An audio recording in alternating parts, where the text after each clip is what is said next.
Bonjour, aujourd'hui nous allons parler colorimétrie, plus particulièrement en vidéo, avec la charte de couleurs Le Passeport Vidéo de la marque Calibrite.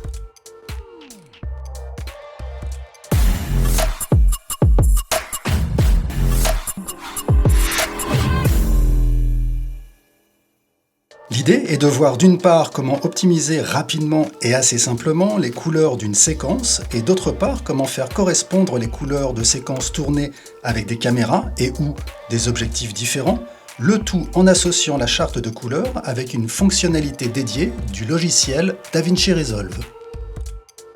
Dans notre exemple, nous utiliserons une caméra Blackmagic Pocket 4K et une caméra de poche, Pocket donc, la Moin 4K de la marque Gudzen.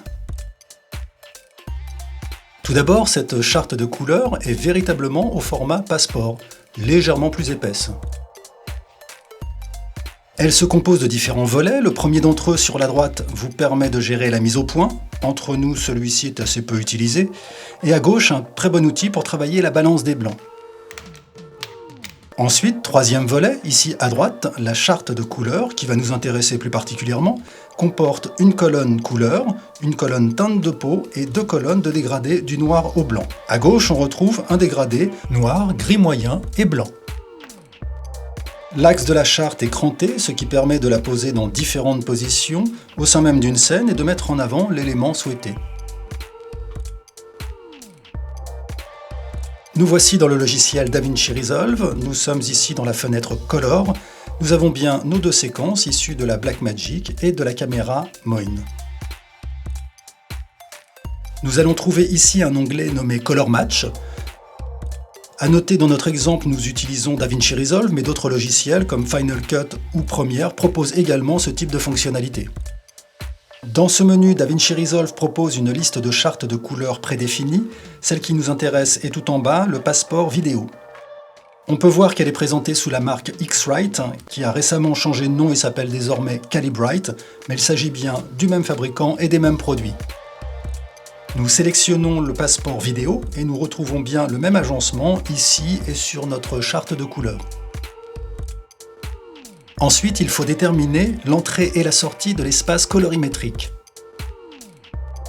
Dans la source, nous trouvons plusieurs options, notamment différents logs de Blackmagic, Canon, le Rec 709, Red, les logs Sony et Panasonic. Nous choisissons donc le Blackmagic Film et pour la sortie, nous restons en Rec 709 et nous laissons la température de couleur ainsi. Ensuite, sous l'écran de contrôle, nous activons l'outil Color Chart. Le but est de placer la charte proposée par le logiciel sur notre charte. Attention, il est impératif de respecter l'orientation ligne-colonne. Et on essaye de placer au mieux les petits carrés pour que les teintes soient bien reconnues. Le carré jaune est en bas à droite sur notre charte et en haut à gauche sur cette charte, mais ce qui n'est pas vraiment un problème puisque le logiciel retrouvera automatiquement la bonne orientation. Il ne nous reste plus qu'à cliquer sur le bouton Match. Sur la charte, le logiciel nous indique le delta entre les teintes perçues et les teintes d'origine. Nous allons donner rapidement un peu de peps à notre image. C'est assez grossier, j'en conviens, mais ce n'est pas tout à fait notre sujet aujourd'hui. Il ne nous reste plus qu'à opérer la même méthodologie sur la deuxième séquence. Nous retournons dans l'onglet Color Match et nous choisissons le passeport vidéo. La caméra Moin, quant à elle, filme en Rec 709, ce sera donc notre source, et de même nous laissons la sortie et la température de couleur ainsi. Nous alignons à nouveau l'outil Color Chart sur notre charte.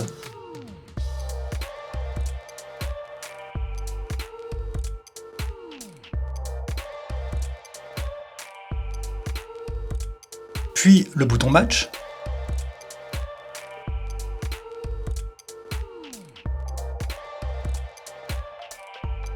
Un léger coup de boost aussi sur cette séquence.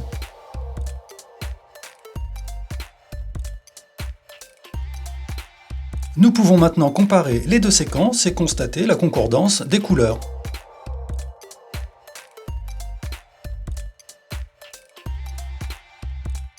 Pour ceux qui voudraient aller un peu plus loin, vous avez la possibilité sur la charte d'isoler la ligne des couleurs.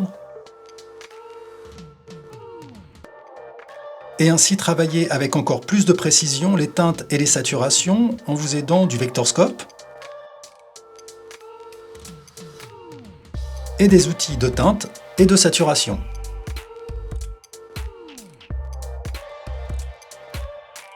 Vous pouvez retrouver toutes ces informations et bien plus encore sur notre site digixo.com et n'hésitez pas à nous rejoindre et nous suivre sur Facebook, sur notre chaîne YouTube et sur Instagram.